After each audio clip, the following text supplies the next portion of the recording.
Ready to rock and roll.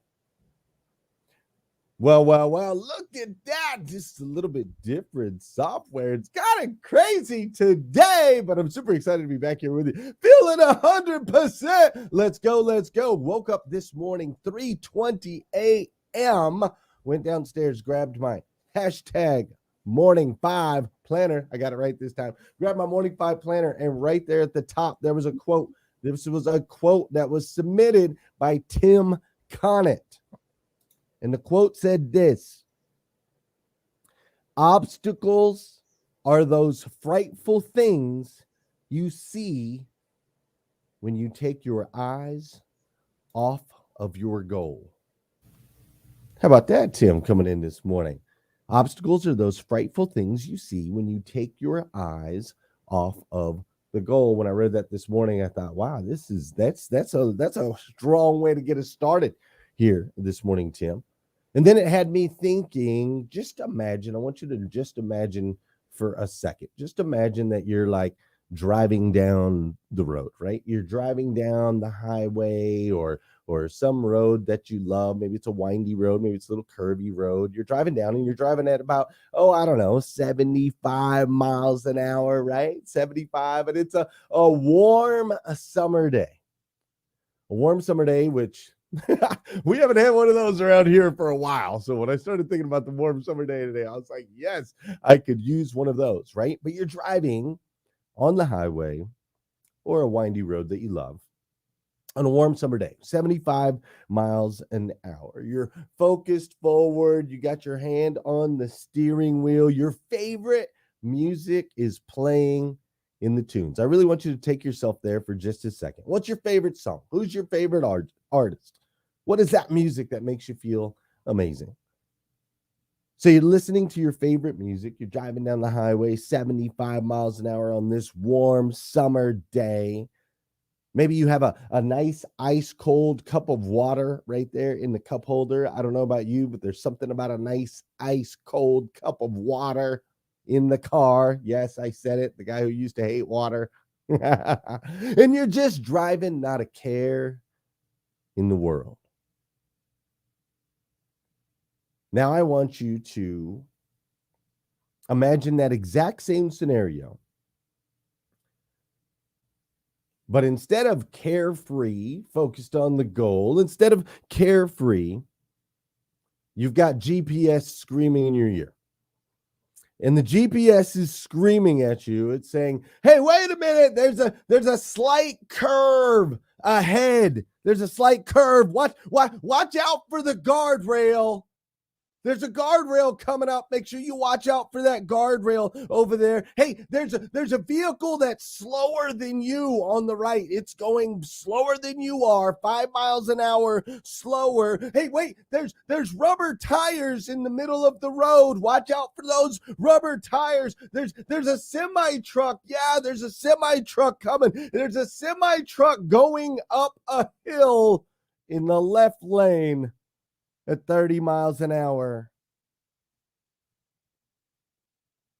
Same road, same car, two different experiences. In life, we can focus on the goal, the target, or we can focus on all of the things that are getting in our way. You choose. Welcome to today's episode of Hashtag Rise and Grind.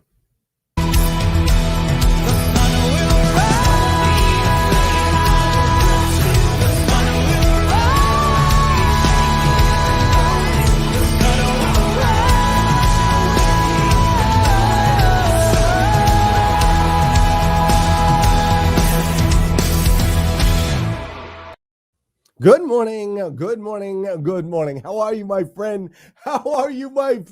Dude, today is Monday. That's right. Today is Monday, January 31st, 2022. And what's crazy is today is the very first, that's right, and the very last time it will ever be Monday, January 31st, 2022. So I want to make sure we make the absolute most And I do mean the absolute most of this absolutely incredible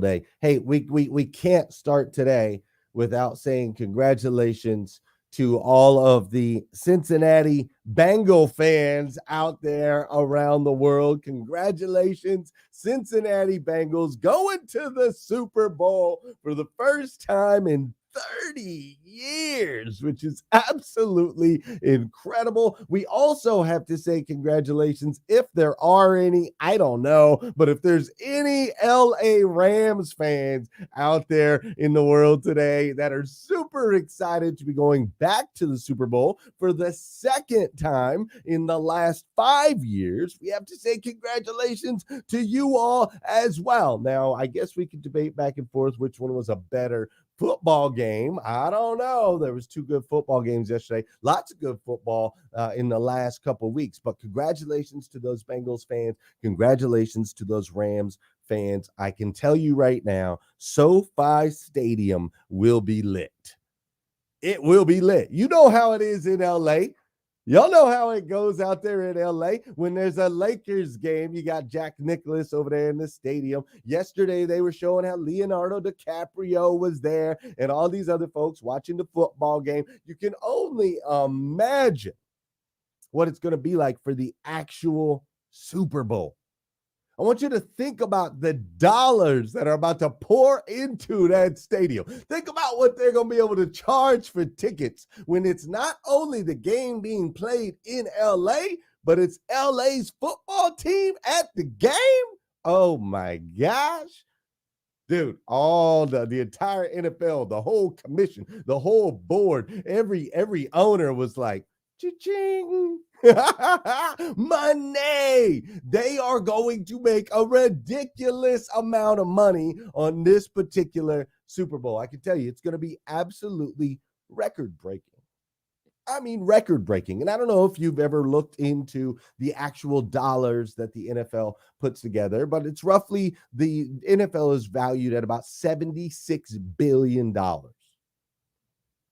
Okay, $76 billion. That's with a B. That's a massive, massive number. And what's interesting is if you start to break it down a little bit, you'll notice that the Bengals paid $154,340,763 in payroll. Okay? Roughly 52 players on each team, and the Bengals paid $154 million. If this is early for you for numbers, that's okay. I get it. $154,340,763.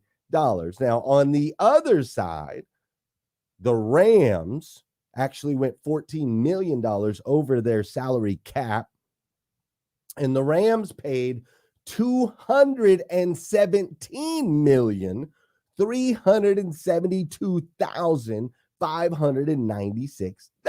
Now, I want you to think about this a little bit this morning, because we're talking about money, okay? $217 million. What would that look like for you? What if your business was doing $217 million, right? Because each of these teams have become their own little business. This is just what they're spending on payroll. Any of y'all got payroll? I know Scott Simon's got payroll. Imagine if your payroll was $217 million, Scott. How much money would you be making if your payroll is $217 million? Right? I remember Shaquille O'Neal once. Somebody was talking about Shaquille O'Neal, or not Shaquille O'Neal himself, but somebody was talking about Shaquille O'Neal, and I heard them say, Shaquille O'Neal's not rich. The dude that's signing his paycheck, that dude's rich. When you can put Shaquille O'Neal on your payroll, now we're talking some money, right? Now, within that budget, I need you to understand that your boy Matthew Stafford, all right? So Stafford is the quarterback for the Rams, all right? And Matthew Stafford got paid roughly $27 million to play football this year. He's on a 5-year, $135 million contract. So $27 million for the year. Joe Burrow, on the other side, Cincinnati Bengals quarterback, it's only his second year in the league. He's on a 4-year deal for $36 million. So he made $9 million. Okay. Joe Burrow made $9 million to play this year. Stafford, on the other hand, made $27 million to play this year. Okay. Now, both quarterbacks were slotted to play 16 games plus playoffs and now the Super Bowl. Okay. So that's 20 games for Joe because he had to go through the wild card round.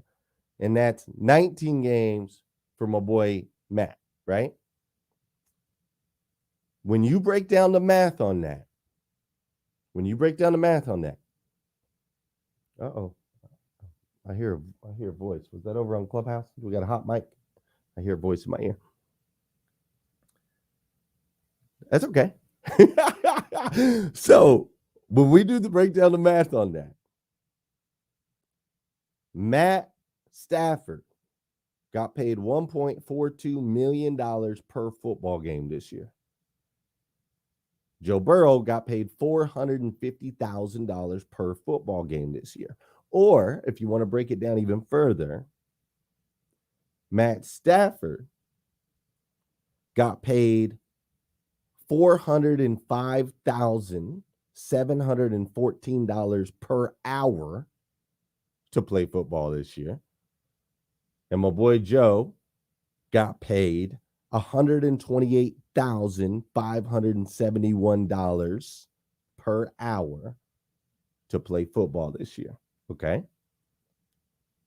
$405,000 and change for Maddie, $128,000 and change for Joe. Now, the average hourly wage in the United States of America is $16.36 an hour. And the average American works 34.4 hours a week. Now, in the pros, which I think I can't remove myself and still do sound. In the pros work, they have an average 3.5 hour football game every week and then 20 hours of practice. Okay.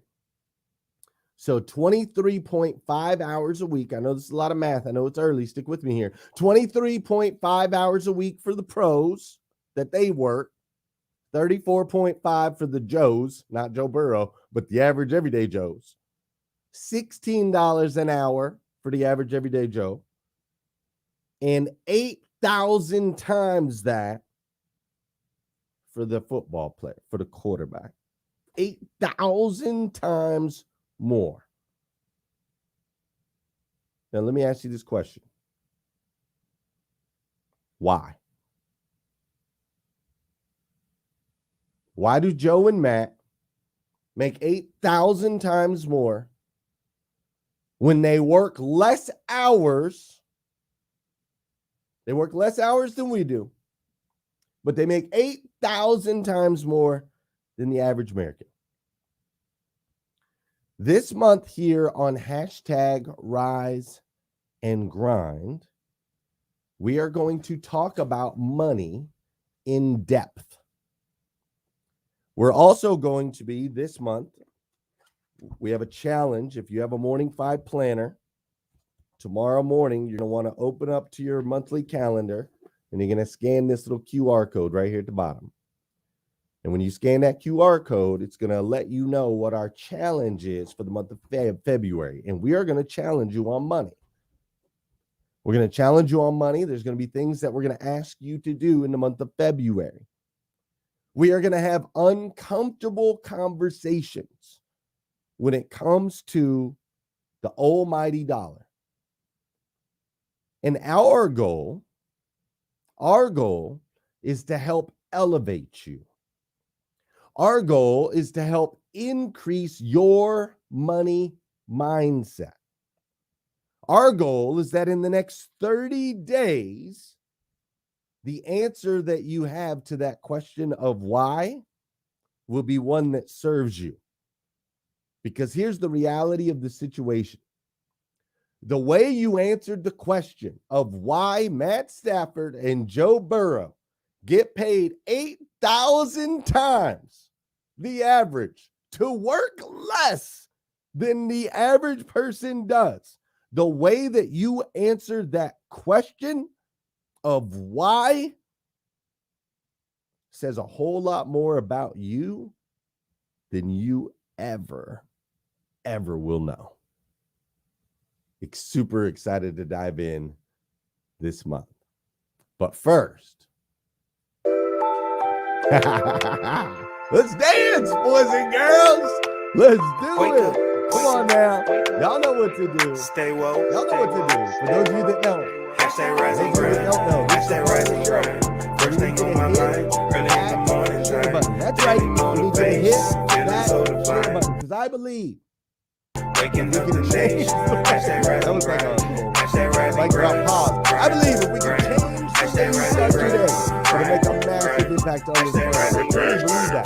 Sometimes all it takes to change the way you start your day is for you to hit that share button.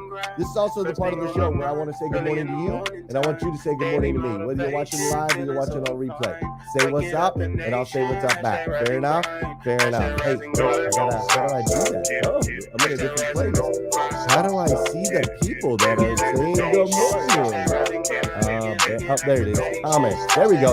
Good morning, Jacqueline Underwood. What's up, Nate Forrest? Great to see you. How you doing, Carrie Lynn Carter? Lady Bird's in the building. Jamie DuPay, Jacqueline Underwood, Marilyn Wilson, and Janice Jensen. What's up, Mariana Thomas? How you doing? Christina Howard. Renee Layer is up in here. Pamela Dubois. What's up, Randy Wagner? He says, who they? Okay. I see Kimberly Williams up in here. I see Kermit. I see Anthony. I see Alexa. I see Pam and Valerie. I see, let's see.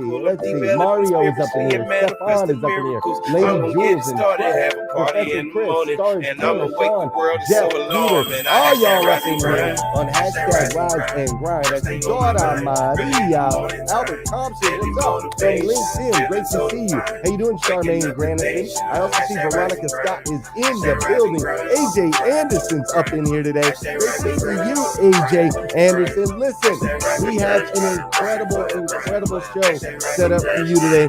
Super excited. Today we have two-time Super Bowl champion Tyrone Poole in the building. We also have musical guest Nicole Vanessa Ortiz. She'll be up in here today as well. And of course, we've got Marvin Reid, Lolita Walker, Scott Simons, all going to be joining us here today on hashtag Rise and Grind. And don't leave out my man Ramon or Alexander. They're going to be here as well. Good morning, Dolores. Good morning, Tom. Good morning, Alex. Good morning, Amanda Tanner and Gloria Bond. How you doing, Joni Wagner and Lynn Luckett? I'm so glad you're all here today. Hey, we want to make sure nobody ever walks out of here empty-handed. So if you haven't done so already, make sure you go download our free ebook, The Morning Five. 5 simple steps to an extraordinary life. What's up, James Sims over in Flagstaff? My dude, great to see you. How you doing, Michelle? You can go to themorning5.com. That's themorning5.com. Head on over there and you can check out our free, download our free ebook and change the way you are today. Listen, I'm super excited to be with you all here today. Let's dive in on hashtag Rise and Grind as we talk about money all month long.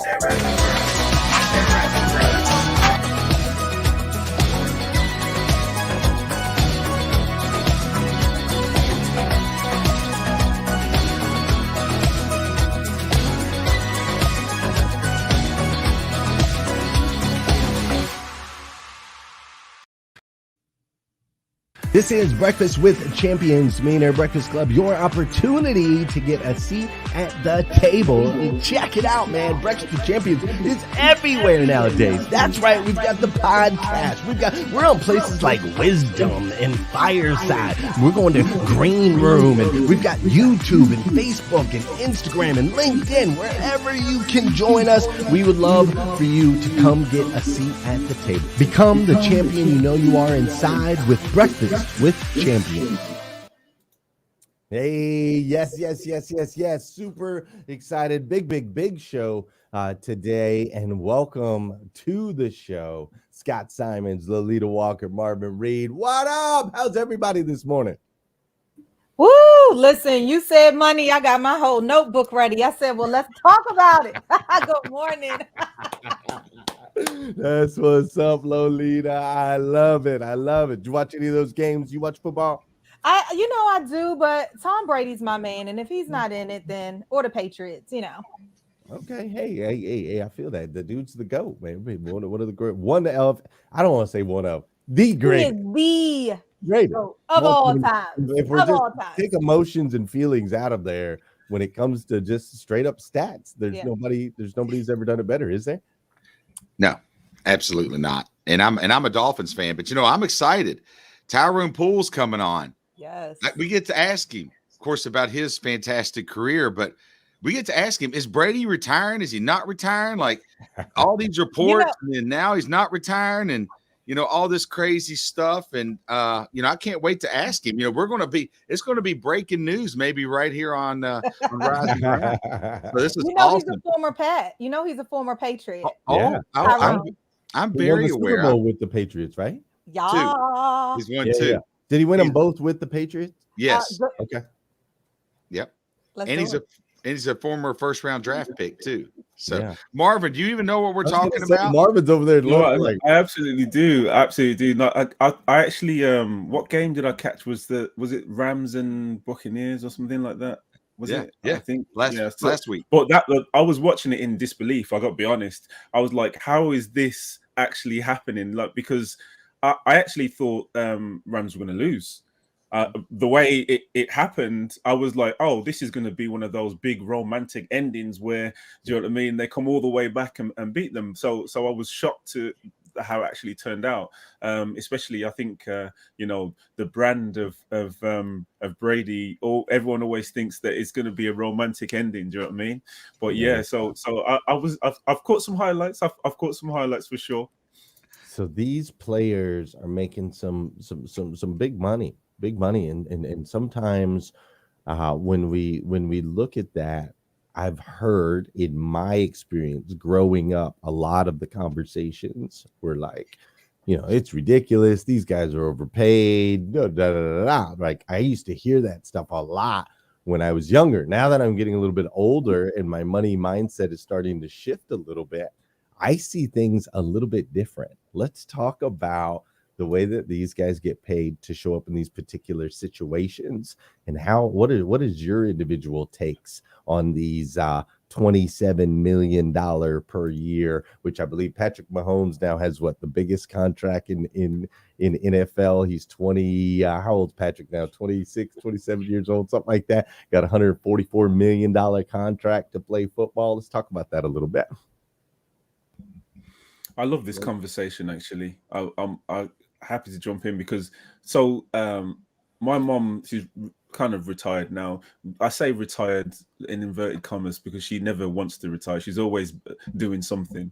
But she was a nurse.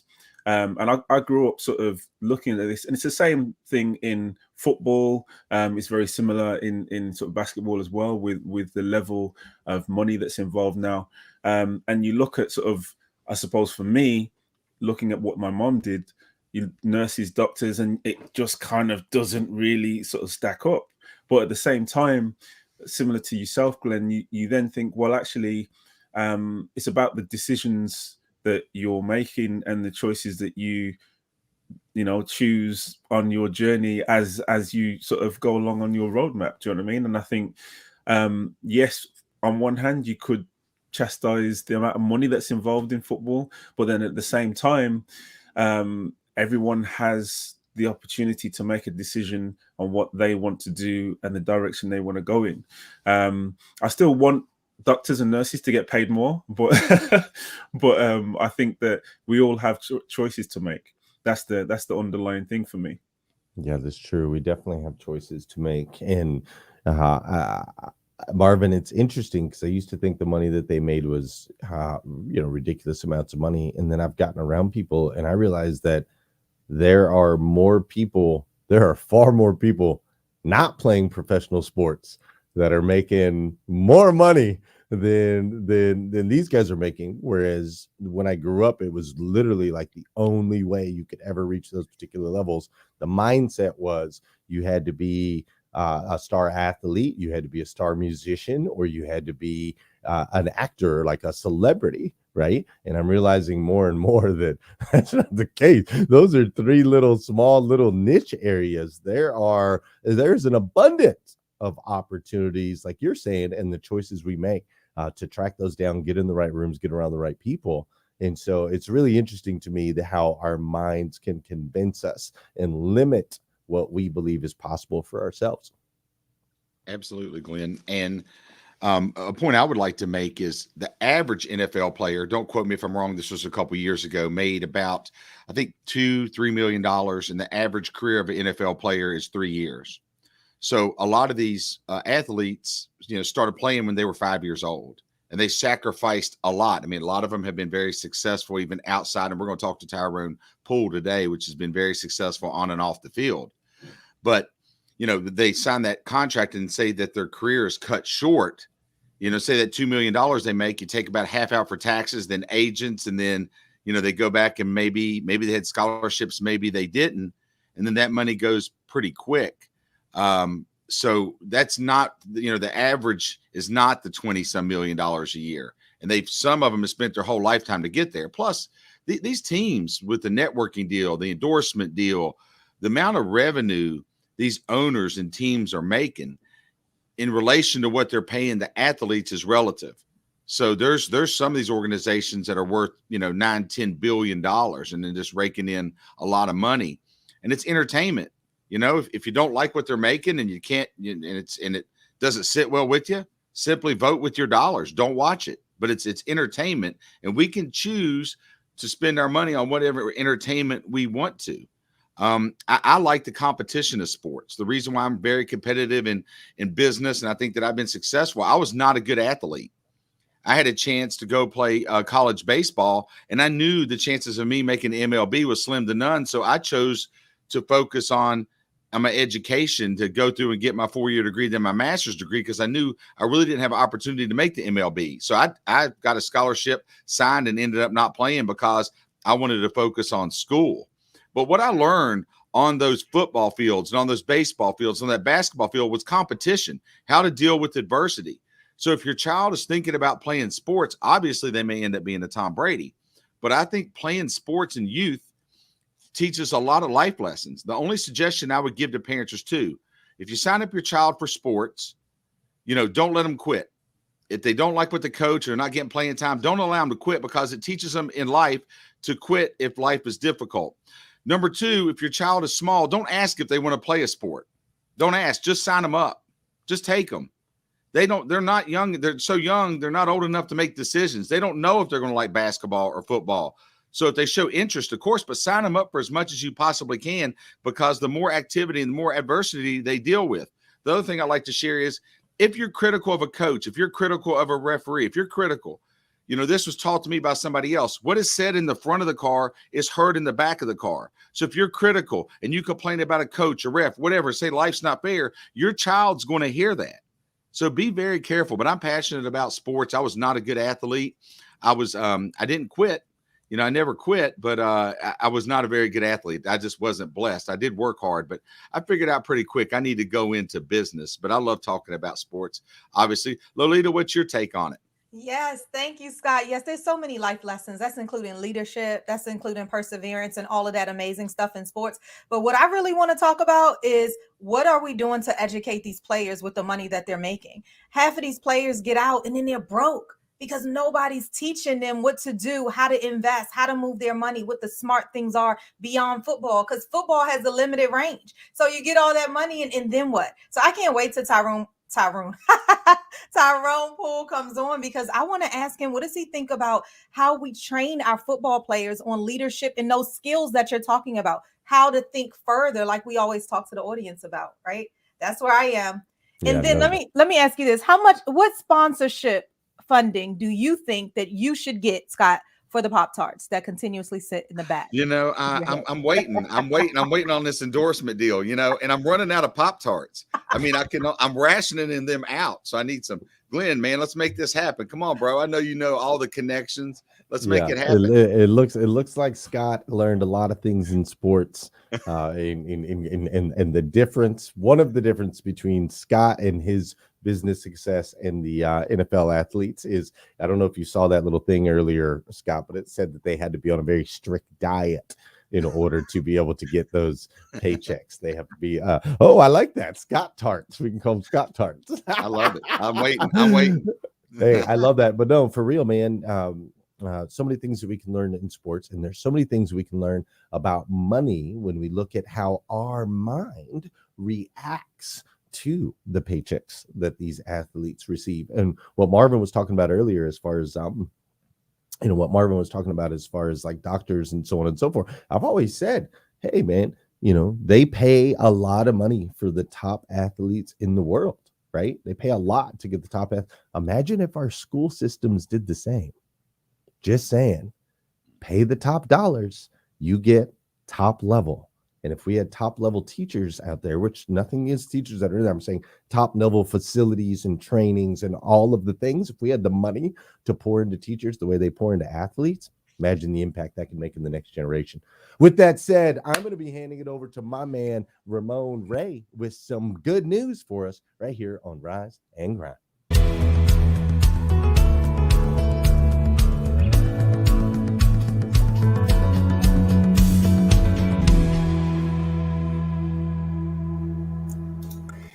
Hey, what's up, Marvin? What's up, Glenn Lundy? Thanks for having me here on Good News on Rise and Grind. Welcome back, Glenn. Welcome back. Welcome back. Let's begin today's segment. I love this, Glenn Lundy. Let me shift here. Here we go. Everybody, welcome to Good News on Rise and Grind with Glenn Lundy. I'm Ramon Reid. Good to be here with all of our amazing hosts. What's up, Lolita, Marvin, and Scott in the back there? Happy to be here for another exciting Monday. This is our Good News segment. When you hear this beat, it's me setting my timer so I don't go on for 75 minutes and then Candice has to yank me down and pull me off the stage.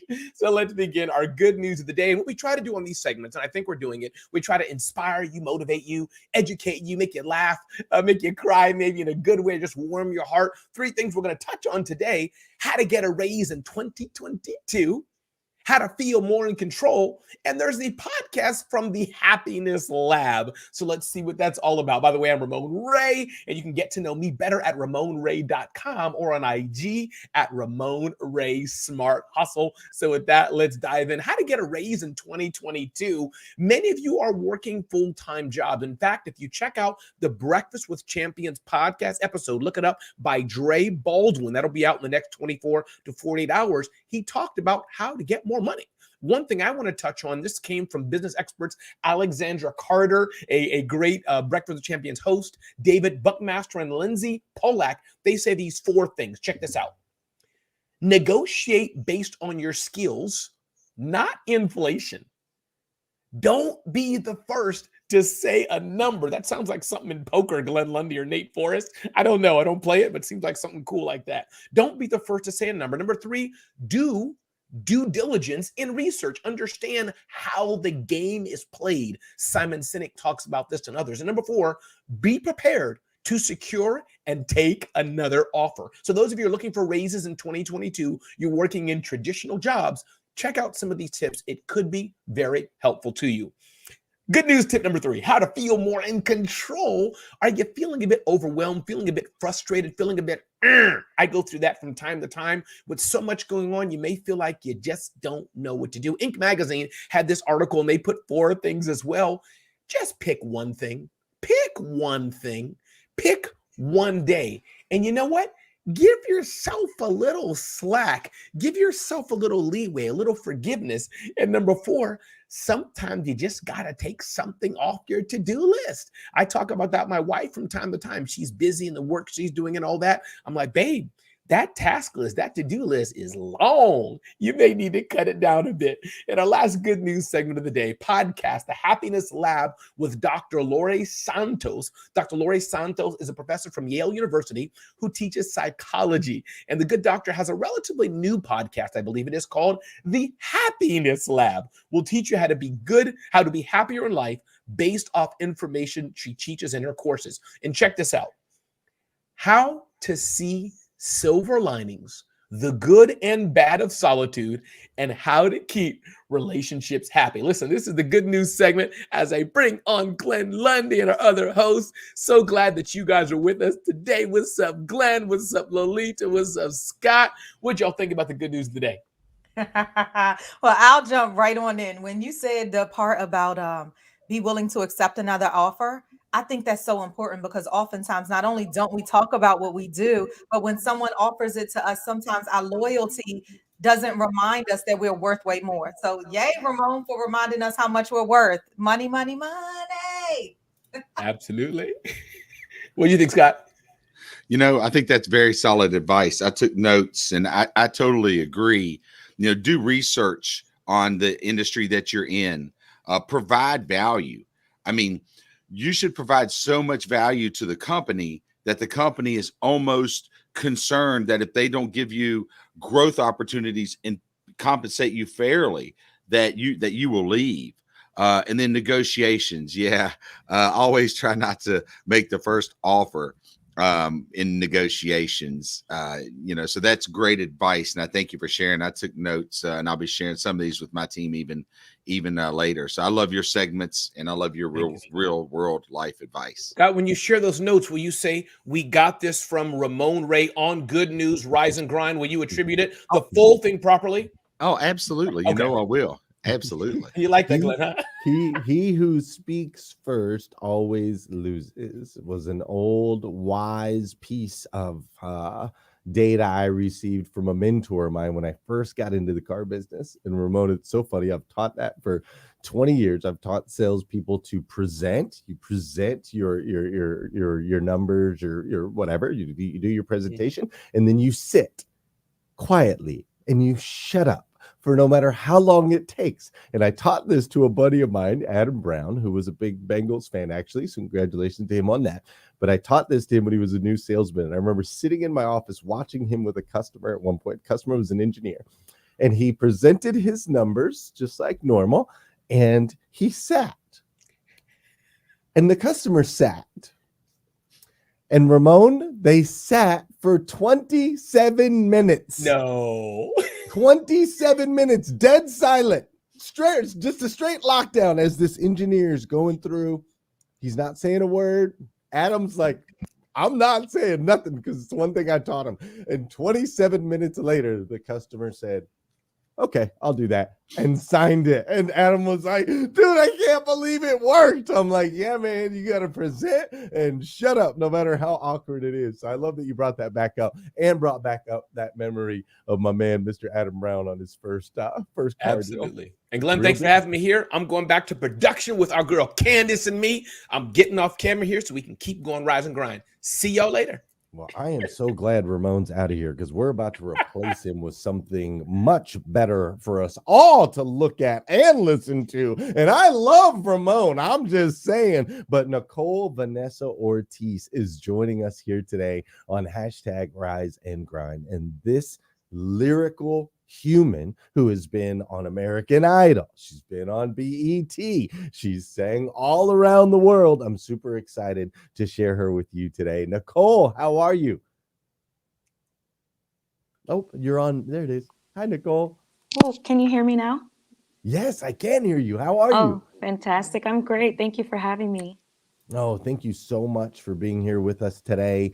We were talking earlier in the green room about just how incredible you are and how excited we are to share you with our audience this morning. So thanks for being here.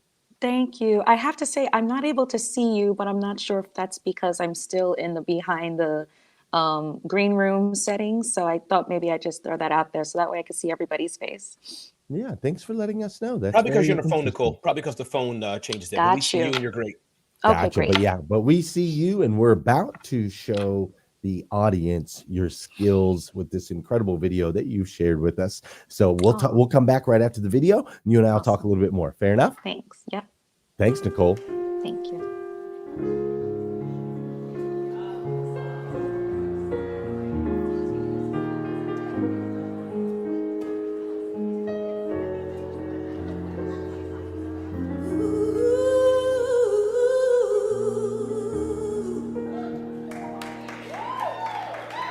I know that when you look at me, there's so much that you just don't see. But you will only take the time. I know in my heart you find. Oh, girl, scared sometimes. Who isn't always strong? Can't you see the hurt in me? I feel so all alone.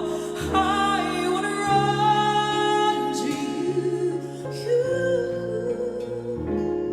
I would run to you.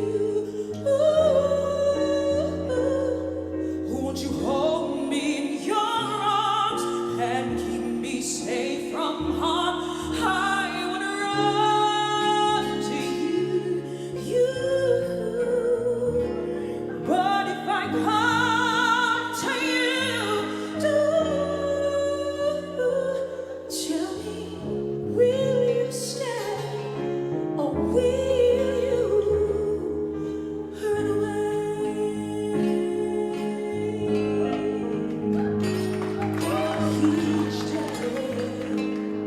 Each day I play the role of someone always in control, but at night I come home and turn the key. There's nobody there, no one cares for me. Ah, what's the sense of trying hard to find your dreams without someone to share it with? Tell me, what does it mean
I had a dream once that there was this angel singing to me, and I'm pretty sure it was you. Now that I think about Aw. it, now that I look, I'm like, that was it.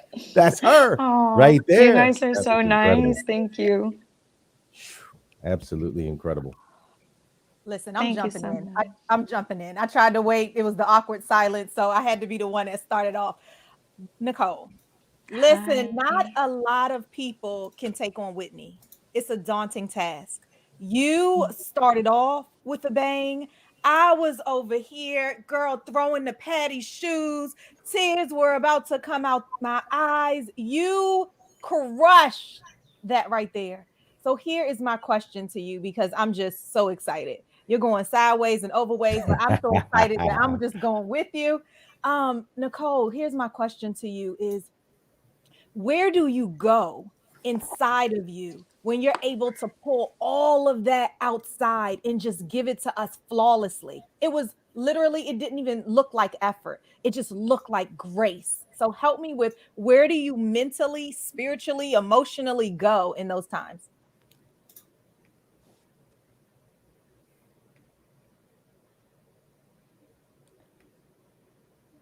Oh no, I can't hear her. Can you guys? No. Oh no. Yeah, it looks like she's having some technical difficulties. My heart was pounding. I was Take like, your I time, know. Nicole. Work it, Nicole. Work it. Work it. You got it, Nicole. But Work it. golly, man, yeah, there's I'm with you, Lolita. There's a special place, right? There's a special place inside that these incredible humans activate, right? And you know, it's those moments. Like I'm a crier, dude. I normally cry. Like if we weren't on this show, I'd be crying because there's just something about when you see someone activate that inner essence where you just know they're in their element, doing exactly what they're supposed to be doing in that moment. It's powerful, and she is something else, no doubt. There's also a part of, and I would love it if we could get her back to ask the question. But Hi. it really, hey, I'm so sorry. I'm like holding on for dear life, crossing my fingers with my phone that definitely needs to be upgraded. So my apologies for it's that. okay. You're here right no, in we are time. so happy that you're That's back. right. We are so happy that you're back. I was literally, we were, your ears must have been burning because we were talking, saying how amazing you are. But Oh, thank you. I really would love to ask a question because I think, I mean, I'm a huge fan of theatre as well. And over here in the UK, you know, going to see Motown and Lion King and all of those things.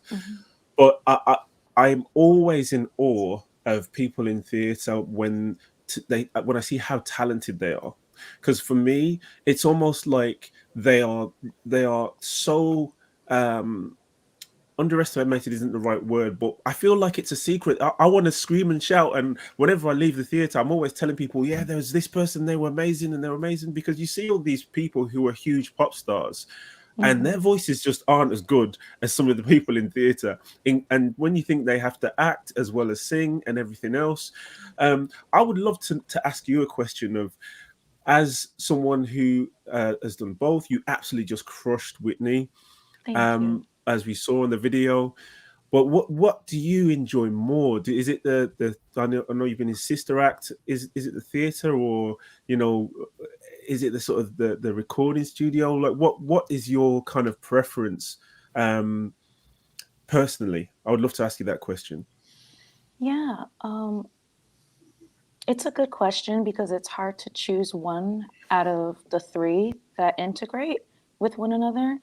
So normally my response to that is I'm more resonant with storytelling than I am with just the singular art of vocal performance. Because I feel like when you're exposed to the foundations of theater, acting, and singing, it helps you create a cohesion of the human experience that goes through that journey with the message you're trying to convey. And I think that's why I loved Whitney Houston the most out of most of the singers that have graced us throughout the course of time. When we think about singers from the 60s, 70s, 80s, and so forth, I feel like the timeless dynamic of her voice was mainly due to her ability to emote what it was she was trying to convey. And that's something that's really hard to teach in theater, because I think one of the things about theater that maybe sometimes doesn't get appreciated in secular music is that the way theater emotes versus the way pop recording artists emote are two very different mechanics. And so without going too, too deep into the method of theater technique and music technique, I like the way Whitney brought those worlds together. And theater just taught me how to become a bit more humane with what I was trying to translate to an audience. And I've always been very much obsessed with the exchange of human communication from the stage to the audience, and just the emotional transformation that occurs within a 3 to 5 minute, piece of music. And so that particular performance that everyone had an opportunity today to watch and listen to, because I know we're both on Clubhouse and StreamYard, that was actually a difficult performance for me, because I had a family member who passed away very recently around that time. And it took a lot to try to emotionally control myself when it came to certain lyrical triggers of the song. Because when you're in the middle of a song that's lyrically written so brilliantly, it can be very triggering. And it's hard to say that about a lot of songs in today's music. And I think that's another reason why it was important for me to honor her within the context of the show that was tributing Whitney, but also be able to take that opportunity to honor the emotions I was going through and allow myself to share that with the audience that was there to see it and be a part of it. Unbelievable. Well, it was incredible, and you did just that. You captured it and you told us a story, and that's what I love. Certain artists have the ability to move us. We don't just hear their music, we don't just listen to their music, we are moved by the music, and that is exactly what you did for us this morning. Will you come back and can we do some more a little bit later in the show? Oh, of course. That would be awesome. Nicole Vanessa Ortiz, thank you very, very much for being here with us here on hashtag Rise and Grind. We're going to get Nicole back here in just a little bit. We're also going to bring in Tyrone Poole, 2-time Super Bowl champion, here in just a minute. So stay tuned here on hashtag Rise and Grind. Let's go. This is Breakfast with Champions, Millionaire Breakfast Club, your opportunity to get a seat at the table. And check it out, man. Breakfast with Champions is everywhere nowadays. That's right. We've got the podcast. We're on places like Wisdom and Fireside. We're going to Green Room, and we've got YouTube and Facebook and Instagram and LinkedIn. Wherever you can join us, we would love for you to come get a seat at the table. Become the champion you know you are inside with Breakfast with Champions. Hey, ladies and gentlemen, we're super excited. We have with us today Tyrone Poole. Tyrone is a 12-year starter in the NFL, 2-time Super Bowl champion, TV personality, author and speaker, and the creator of Work That Thing nutritional supplements. Tyrone Poole, welcome to hashtag Rise and Grind. Hey, you know what, Glenn? Welcome, everybody. Tyrone Poole. I got to show Glenn this. You're a Raider fan, right? Yes, sir. Oh, man. I got my brick, man. Hey, you sure did. Yeah, baby. Once a Raider, always a Raider. Oh, my gosh. Actually, this brick is my name is actually at the stadium. There's a pathway that they have with all the Raider greats. Anybody that played with the Raiders, we have a walk of fame. So this is my brick for the Raiders. Incredible, man. I love it. You got a brick. I got the chair. I got the chair representing over here. I got the chair, but I got some nice helmets over in the other room. I will say I had to break a couple of them out to try to get us into the playoffs this year. It worked. Speaking of playoffs and football and championships, you've won 2 count them, not one, but 2 Super Bowls. And Tyrone, I want to talk about that as we're right here on the backside of these incredible games going into the Super Bowl a couple weeks from now, the Rams and the Bengals. So there's a couple things I need to know. First, on just a fun part, I want to know who you're picking to win this Super Bowl in 2 weeks. But then I want to dive into the mindset of these guys as they're getting ready to perform in the biggest game of their entire life. So who's going to win in 2 weeks, Tyrone? You know what? The Bengals are riding on a high. They have done a great job. They upset the Kansas City Chiefs, but I think that ride going to come to the end in Super Bowl 56. Those Rams, man, I just think they got too much. They built a team to win, and there's no way Sean McVay is going to allow the loss of a Super Bowl based off of what they gave up. Now, all these first-round picks and all, they are not going to lose that Super Bowl. So I'm going with the Rams.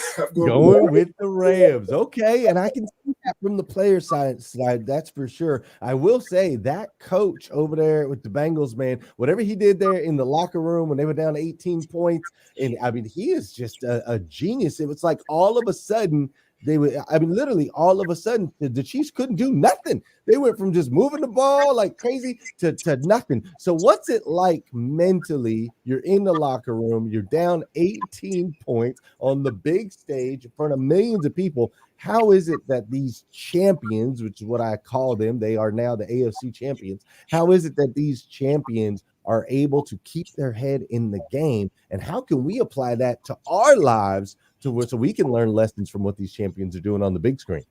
Yeah, that's a great question, Glenn. And I'm a firm believer that life and sports is a great metaphor for life. They run parallel to one another. When you're sitting in that locker room and times are hard, times are down, just remember, and this is what we tell ourselves, hey, guys, we got 2 more quarters to play. The first quarter is over with. The first half is over with. We got the whole second half. It's only a season. So anybody, no matter what is going on in your life, it's only a season. The first half of that game with the Bengals and the Chiefs was only the first half of the season of a full season of 4 quarters. Let's learn from the past. Let's learn from our mistakes.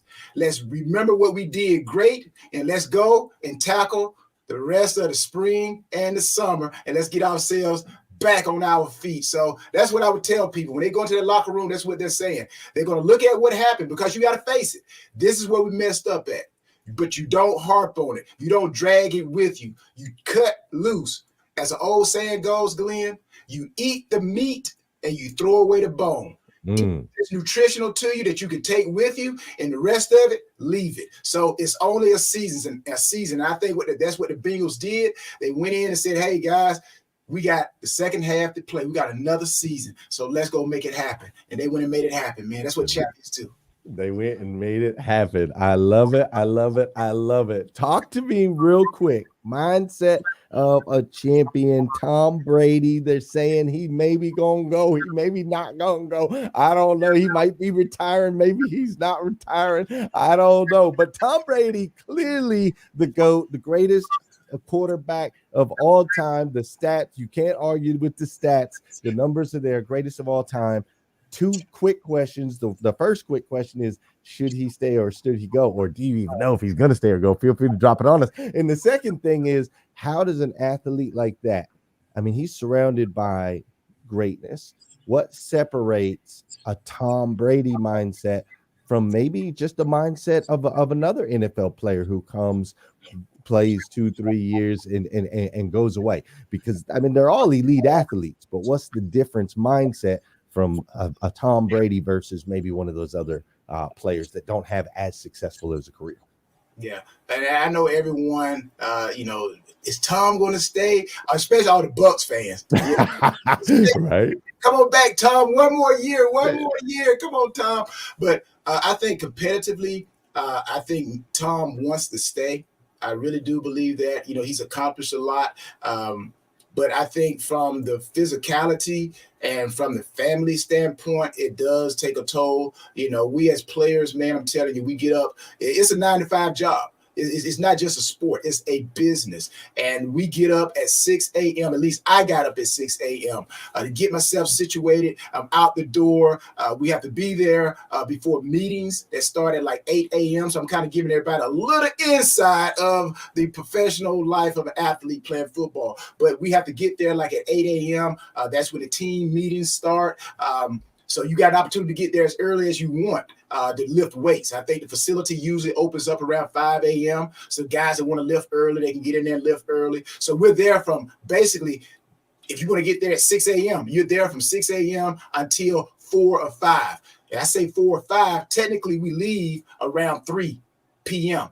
But you can stay after and look at film, and that's what the great ones do. So just think about it. You've gotten up that early. You've practiced. You're tired. If you got kids, you want to play with your kids, but you're kind of drained and you want to get sleep. So you're missing out on a lot of family time as well. So that's why any athlete that is married, their wife plays a big inspirational part in their career. The wife is doing a whole lot. So I'm pretty sure Tom wants to, from the standpoint of retirement, join his family. But the question about his mindset, all champions, man, anybody, champion in life, not just sports. You got to first know who you are. You don't have to be the biggest. You don't have to be the strongest. You don't have to be the fastest, the tallest. You just got to know what you possess. And one thing I know, Glenn, that everybody possesses, whether they use it or not, I don't know. But it's passion. And that's one thing that all champions have. They have a passion, man. They have a passion for what they do. That's why I say it's important to know what you want to do.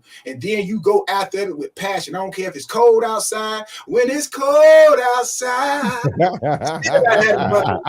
So, you just got to go. So that's what Tom has. That passion, that burning bush that never gives up, man. And we all got it. But do you believe it? And go after it if you do.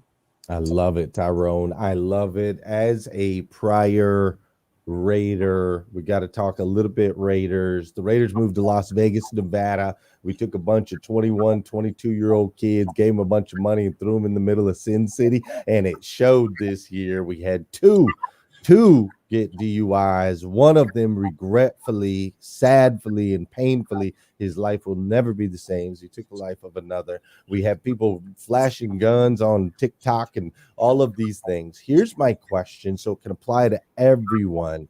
How do we, in a world of noise, how do champions in a world of noise stay away from the distractions and stay focused on fulfilling those dreams and goals and targets that we know all of those men had when they went out to Las Vegas? Yeah. That's a very sad situation. At the same time, it's a very, very good question to help those because I believe that all of our lives are used to help someone else who is coming along, because life is an opportunist. There are going to be trials, temptations, and tests. And what I think we all need to do, we need to find mentors that have a model.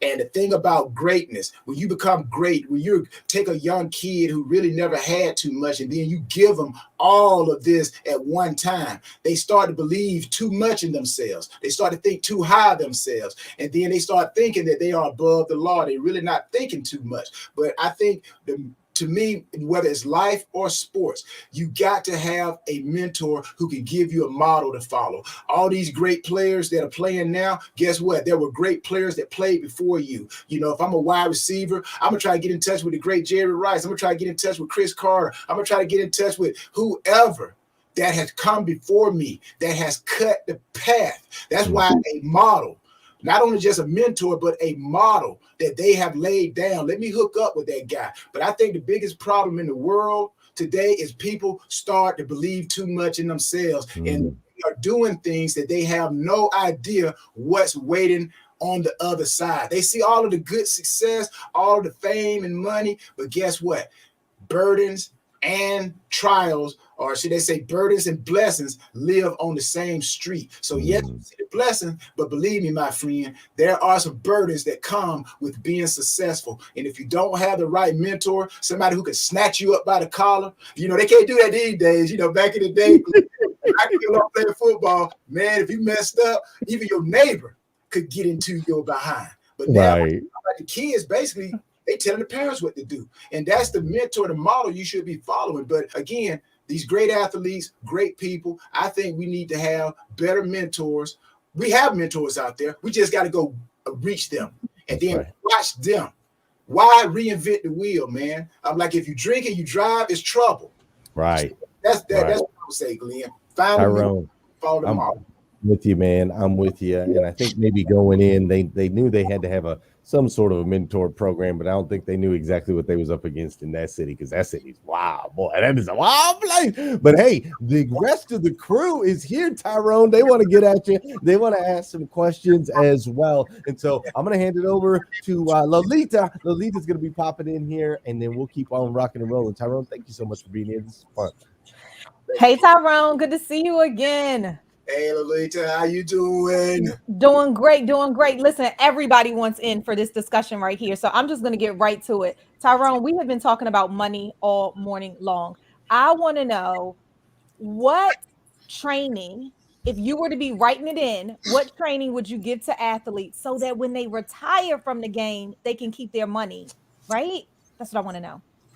And not go broke.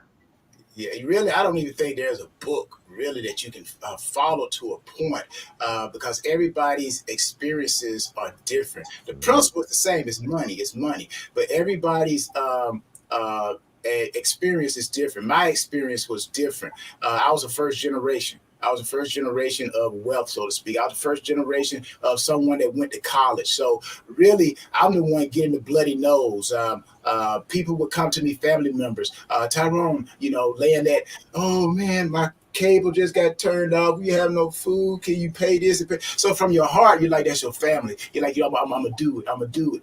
And then I start to learn, hey, hold on, you keep coming back, kind of like a stray cat, so to speak. So how I defeated that, I said, hey, you know what? Give me the bill and I'll pay it for you. And then that kind of cut that out. So if there is a model to follow, I would say if anybody comes to you asking for you to pay this or asking for you to whatever, try to handle it as much as you can hands-on, because a lot of us as athletes, we're so busy with our jobs that we just give. I think MC Hammer, there's a story about MC Hammer he was just helping everybody. And I'm a firm believer you can't help everybody. So I'm going to teach you how to fish. And then after that, you go catch your own fish. I know that sounds like hard and like raw, but at the end of the day, I'm going to help you learn how to fish and you can go use your talent. So, but every situation is different. Tyrone, thank you so much for answering. Lolita, great question. Tyrone, this is Scott Simons. I'm a lifelong Miami Dolphin fan. So I've watched you play for a very long time. Yeah, lifelong Dolphin. Trust me. Oh, sorry. I thought my mic was muted. My bad. Trust me, it's been tough. It's been really tough. But I will tell you this: I was a below average athlete, but I learned a lot of things from my parents, and my goal was to make as much as an entrepreneur as the average NFL football player. And last year was the first year I made more than the average NFL football player, the average, not the top, the average. And that was always been a goal of mine. I said, if I can't be on their football field on Sundays and Mondays, I'm going to push myself as an entrepreneur. And I made that finally happen at 49 years old. Thank you, sir. But anyway, you played for one of the best coaches, arguably, ever in the NFL, Bill Belichick. What are some of the things, or what is the thing that Bill Belichick taught you? And Tyrone, it's so nice to meet you, sir. Thank you for being on this morning.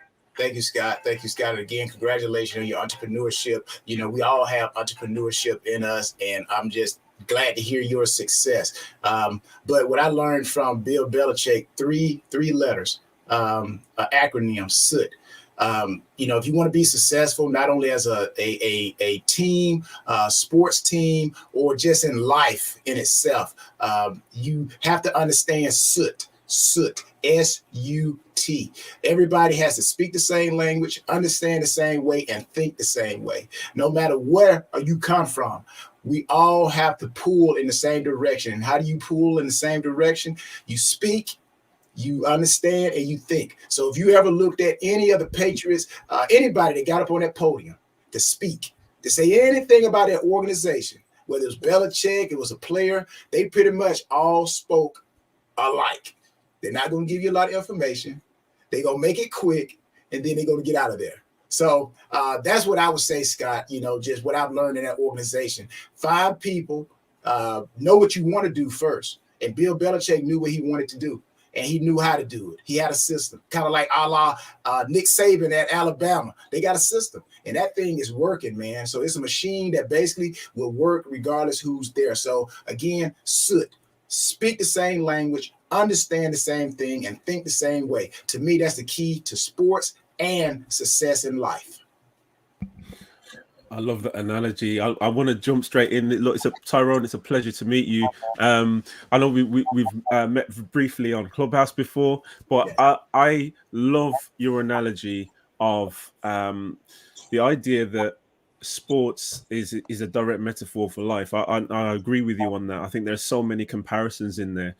And I also love speaking to athletes because I feel like, when you achieve so much in whatever the sport it is that you're doing, there comes a time, like you say, where you need to make a decision of what that next chapter is going to be. How are you then going to evolve and move on again? I remember an interview I had with Shannon Briggs, his 2-time heavyweight. He spoke about his mindset in understanding, right, cool, boxing's over, I now need to look at entrepreneurship. I would love to ask you that question. How did you actually shift from, because obviously there must have been a big emotional shift as well as a mental shift to move from sports into saying, right, cool, now I'm going to be an author and a speaker and I want to motivate people. Like, how was that shift for you, and what was the sort of key decision in there? Oh, Marvin, that is a great, great question, just like Lolita's question was. And here's what I got to say. It ties a little bit into what Lolita asked about the finances, money, or what have you. This is the one thing that I've learned. Football is not who I am. Football was something that I did, okay? I am a person that I'm athletic, okay? And that allows me to play sports. I'm also a creator. So that allows me to create things that whatever the situation may be. So I guess what I'm trying to say is football was what I did, but it wasn't who I am. I know who I am. I know the gifts that I have. So no matter what season comes in my life, I am a creator. So most athletes, I think, whether it's athletes or in corporate America or in families, they don't really understand who they are. So I believe when you know who you are, you can go through a winter part of your life. And if you know who you are, you can bounce back. We see it all the time in corporations. They file bankruptcy, but the idea was never in the building. The idea was in the people who walked into the building. So when you walk away from something, if you know who you are, you can go right onto the other side of the street and you can rebuild, or you can add an addendum, as they would say if you're doing paperwork. So you can add to your life. So I think when you know who you are able to transition from one thing to another. That's what they call change. And I noticed that I listen to a lot of wise people, okay? And playing football and winning those Super Bowl trophies right there has allowed me to sit down and talk to people who I probably never would have had an opportunity to listen to. But I found out that there are 2 things in life that you cannot do anything about, okay? It's going to happen, okay? The key is, can you manage it while it's happening? Manage it while it's happening, because you can't stop it. You can't stop time. Time is going to keep coming. It's going to keep coming. 6 a.m. tomorrow is coming. You can't stop it. Change. You can't stop it. If you go back to your hometown, for those who haven't been back home in a while, go back to your hometown. Things have changed. Okay. We are changing. Sometimes it's good change, sometimes it's bad change. Sometimes we put on a couple of extra pounds. Good change, bad change. Some of us have lost weight. It's good. So we're steadily changing. The key is, can you manage time and can you manage change? And if you can manage time and change and you are able to adapt, then you can leave one season of your life and walk right into another season of your life. With your hands up saying hallelujah. And you now for anybody else who wants to travel down that road. So that's why your question and Lolita's question ties in together. Even if an athlete goes broke, know who you are. You can, man, the money didn't make you. You made the money. Identity is everything, right? Being clear on that identity of who you are, and it might help if you figure out whose you are. I'm just saying, that's my opinion. I'll hold that right there. Tyrone, thank you so much for being here with us on hashtag Rise and Grind. We're going to be hanging out over in Clubhouse in about 15 minutes. If you want to join us over there, we can let some audience ask you some questions. We'd love to have you, but you already gave us a ton of your time, so we understand if you can't. Thanks so much for being here with us, Tyrone. You are truly a champion, and it is an honor to have you here on hashtag Rise and Grind. And I can't wait to see you on Fireside. Yes. Hey, ladies and gentlemen, that was Tyrone Poole, 2-time Super Bowl champion. Are you kidding me? The dude's amazing. You can catch him over on Clubhouse here in just a little bit. But if I want to find out who's still there and what you think about what just happened. So let's go to Alexander Gonzalez out there in the street so that he can tell us what you've got to say about what you just heard.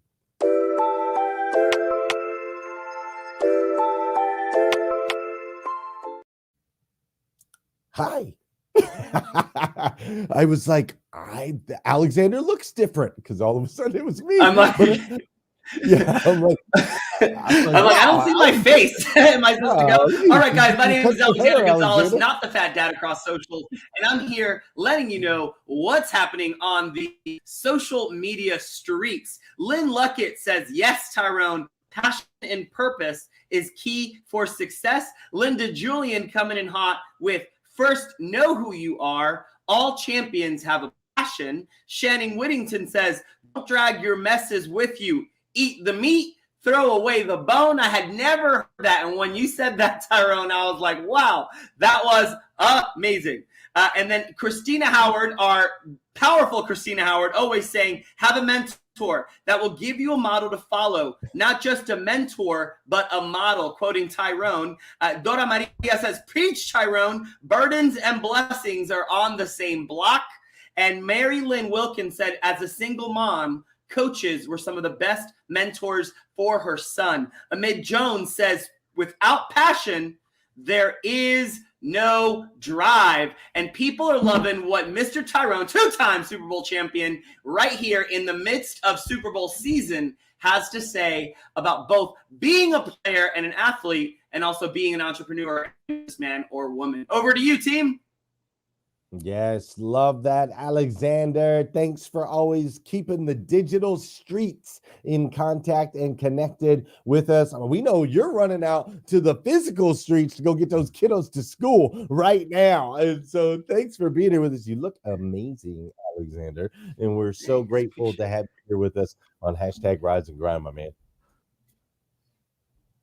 Hey, check it out. Curtis Wentworth just said it's the Alexander's pure, sincere energy in his segments for me. That's what makes him happy. I also like how Abundant Health Services earlier said that's powerful knowing who you are. Reminds me of Dr. King's life blueprint speech, always knowing that you can count and that your life has ultimate meaning. I thought that was really strong as well. So super excited to have had him on hashtag Rise and Grind today. How about that? How about that, man? Amazing. So we told you a little bit earlier that our friend Nicole, do you guys remember Nicole? Lolita, you remember Nicole?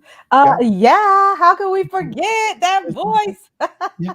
So we told you a little bit earlier that Nicole was going to come back. She was going to join us again and have another song for us today. And then we were going to spend some time getting to know her a little bit more. So Nicole, welcome back to hashtag Rise and Grind. Good to be back. Yeah, we're super happy to have you. My gosh, the comments were just blowing up with your song earlier. And so we're excited to hear another one from you today. Thank you.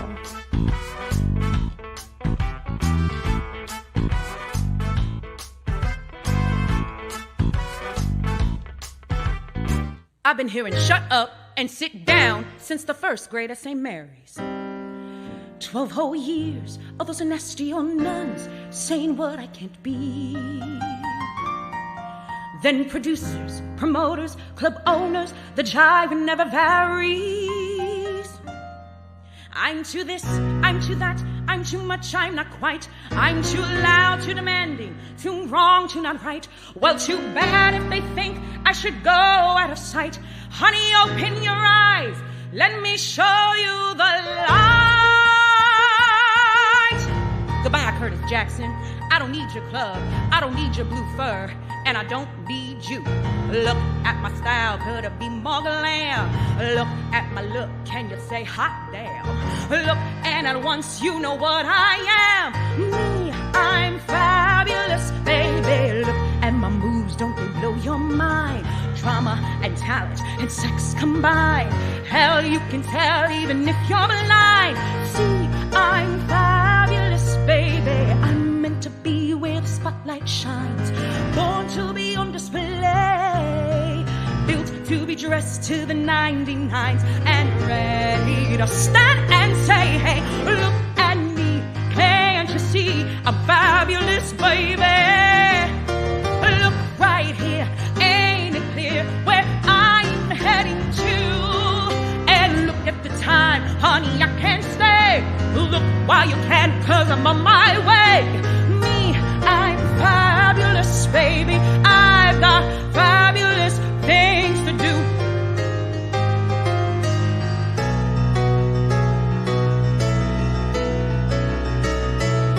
Can't you see me lit up on the stage as the cameras adore me?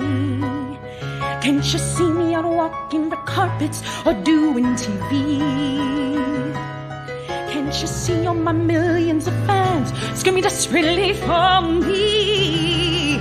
I'm a diva, a goddess, a star on the brink, a house rocking vision in hot shocking pink, a party, a riot, the whole kitchen sink. It's time for the world to find out, don't you think? Oh, look at me, can't you see I'm fabulous? Yes, I'm fabulous, baby. Feast your eye, can't disguise my star quality. So laugh all you want, I won't be denied. What I have got is too hot to hide. I'll be fabulous, baby. So damn fabulous, baby. Fine and fabulous. Wait and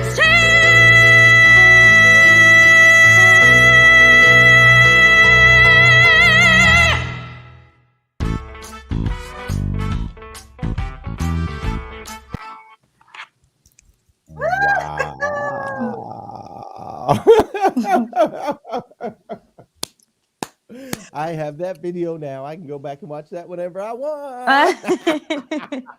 Thank you. That was phenomenal. Nicole, absolutely phenomenal. Go ahead, Glenn. Thank you. No, go. Oh, girl. okay. Thank you. Nicole, it's so interesting because as you were talking, I'm like, yes, you are. Yes, you are fabulous in all of those things. You just stood in all of your might and all of your glory. And, you know, I think, and then we come and see you and you're just so, hello, everybody. Right? But here's my question for you. You are beyond fabulous. So I want to know, in those moments when you don't feel your most fabulous self, what do you do in order to not shrink, but then to rise in all of your fabulousness, because you are? One thing that I've done since a couple of years ago, especially since getting into the performing arts community with theater and all that, was mirror meditation prayers. Praying, but looking at myself as I was talking to God, so that I could allow myself to honor what it was I was feeling by facing it in my reflections. Oh, so powerful. Thank you so much. I want to pass it over to Scott, but we've got to know where exactly you're going to be singing again, because I'm coming to the show. You just let us know. Yay. Absolutely. Nicole, amazing voice. This is Scott Simons. And at what point did you realize that you had this God-given talent? How did you recognize that? Did you always feel like that you were talented, or is it something that you really had to work on and develop? And for young artists that are out there that are looking to get themselves out there, that maybe they feel like they have this talent bottled up, that we all feel like we have some talent bottled up, no matter what it is, how do you suggest them get that out so that they can be seen and heard? And beautiful voice from a beautiful person. Oh, thank you. I think for me, it didn't start off as a recognition of having any so-called talent. It was just more so an acknowledgement of the impact it had when I shared it with people publicly. And so with my family being the first group of people that I shared, you know, my passion with, which is something that I love, that I heard earlier, without passion, there's no drive. At the age of 4, I was singing at a holiday karaoke party with my family. And actually, the Bodyguard song, I Will Always Love You, was something that I shared at that holiday karaoke party. And I was only 4, so like I couldn't really read or anything like that.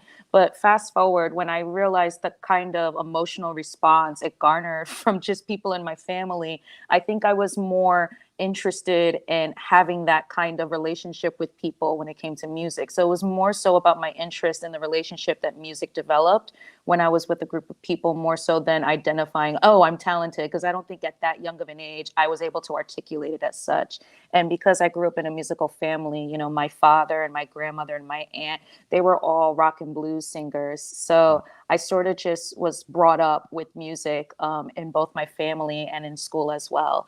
And then to answer your second question, for, you know, young men and women who want to take this on as a living, I would say definitely take after school programs and I would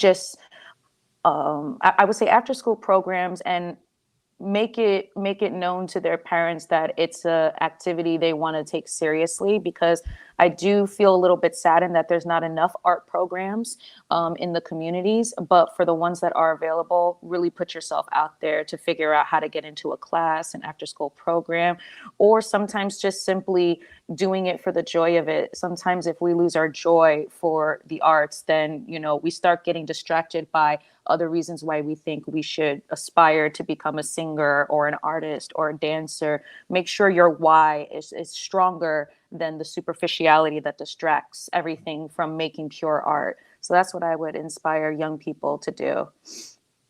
Wow, thank you. Marvin? I would love to ask another question, but I don't. If we have time, because I want to be respectful of the time as well. I love what you just shared, and I was kind of sat in the moment listening to you as you said that, because I feel like I've got a family member who has, you know, been in theatre, been in Lion King, and I know her journey before she got to the point that she was able to do that, and it's a very, very unforgiving journey. Do you know what I mean? Like, it can be so hard on you.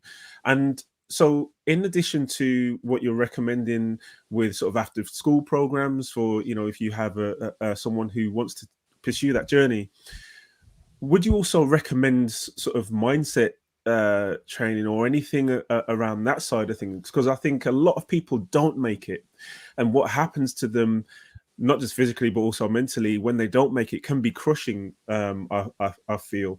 So I'd love to get your take on that also. Oh, yeah, absolutely. I mean, it's such a loaded question for such an awesome conversation that can be moderated. But to be short, for the sake of respecting time, I would say I think one of the things that the arts can benefit from is mental health for artists.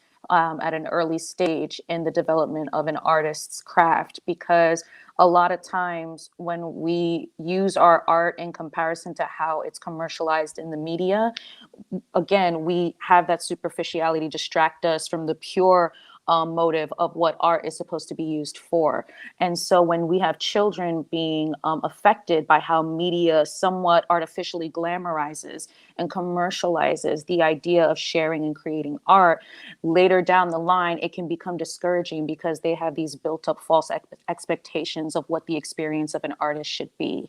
And so I think mental health support for the art community is something that should be heavily promoted.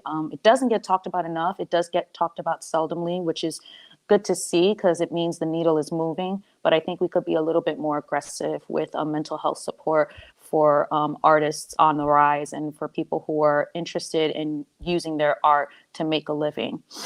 Yeah, I think that there really is a lot to that, and I'm glad that mental health conversations are coming up more and more in multiple areas and sectors, and it's great to hear that they're coming up more in the artist sector as well, because I think that really is important. You are fabulous. Thank you so much for Thank being you. here with us on hashtag Rise and Grind. We're going to be hanging out on Clubhouse here for a few minutes if you want to hang out over there as well. And ladies and gentlemen, that is hashtag Rise and Grind for today. I mean, golly, we had an incredible show. Tyrone and Nicole, conversations about money, and Ramon and Candice behind the scenes, pulling it all together. Incredible work, Candice. Oh, thank you. Honestly, like being able to work with Ramon on the back end of things has made things a lot easier. I don't know. How do you feel about that, Glenn? I mean, for the longest time, you were doing all of that on the back end. Do you feel free? I do feel free. It's so much. I like being a part of a team. Let's just say that I like being a part of a team. So, and can I add to this? I just want to say so much. Yeah, I was going to say, Glenn, I'm doing 1/4 of what you were doing, and as Candice and I talk, I say, Candice, slow down. Candice, tell me again. 248. Alexander, let me find it. Glenn's like for 4 years. So props on that.